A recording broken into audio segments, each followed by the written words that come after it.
عالمہ صوبیہ شاکر، صویبہ بھی ہم کہتے ہیں اور کبھی ہم آپ کو صوبیہ، کیونکہ آپ صوبیہ سننا زیادہ پسند کرتی ہیں. نظر و منت کا معانی، اس کے مفاہیم اور تعریف میں چاہتی ہوں کہ آپ جو شرعی تعریف ہے وہ بیان کیجیے. اعوذ باللہ من الشیطان الرجیم، بسم اللہ الرحمن الرحیم. منت کو عربی میں نظر کہتے ہیں اور اس کا لغوی معنی ہوتا ہے کوئی چیز اپنے اوپر لازم کر لینا. جی. تو اصطلاح شرع میں کسی مسلمان عاقل بالغ اور ایسا شخص جسے اکراہن مجبور نہ کیا گیا ہو، اس کا کوئی عبادت اپنے ذمہ لازم کر لینا، اس کو کہا جاتا ہے منت.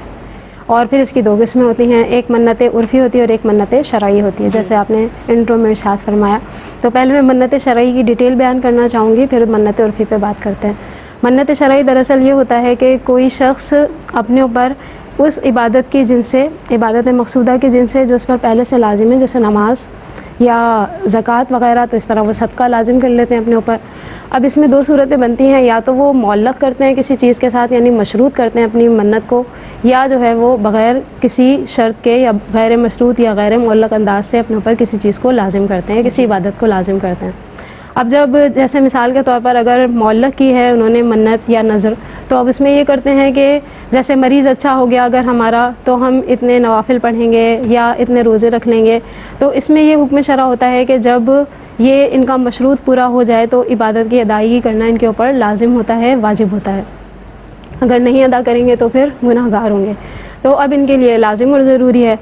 لہٰذا ان کو اگر ایسا کسی نے کیا کہ پہلے اس نے عبادت کر لی، مشروط بعد میں پایا گیا، تو اب ان کے لیے دوبارہ عبادت کی ادائی یہ بھی لازم ہوگی.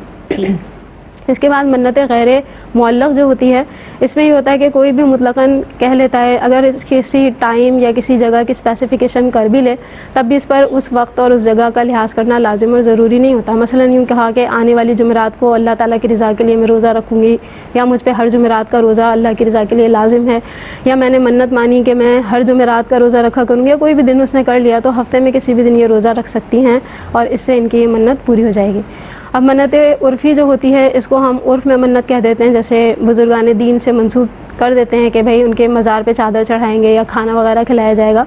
تو اس کو ایسا کرنا جائز ہے، اس کی شرعی حیثیت یہ ہے کہ یہ جائز ہے، لیکن اس کو پورا کرنا واجب نہیں، البتہ بہتر ہے.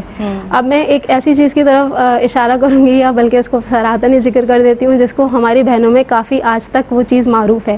وہ ہے جناب سیدہ کی کہانی سننے کی منت، 10 بیویوں کی کہانی. اس کی شرعاً کوئی حیثیت نہیں ہے، کوئی حیثیت نہیں ہے، اور بلکہ ان سے پرہیز کیا جائے، کیونکہ ان مبارک ہستیوں کے متعلق غلط چیزیں منسوب کر کے ان جھوٹی کہانیوں میں بیان کی گئی ہیں، جس کو سننا بالکل بھی نہیں چاہیے اور اس سے دور رہنا چاہیے. خواتین کو ڈرایا جا رہا ہے، جنہوں نے نہیں سنا ان کے گھر جل گئے یا اس طرح ہو گیا. جی بالکل غلط ہے. جھوٹے قصے سنا کر اس کو شریعت کا حصہ بنانا یہ انتہائی جرات ہے شریعت پر، اور ایسے لوگوں کو اپنی آخرت کی فکر کرنی چاہیے اور توبہ بھی کرنی چاہیے. سب کو فکر دے پروردگار. تو یہ کچھ منت کی مختصر سی تفصیل تھی.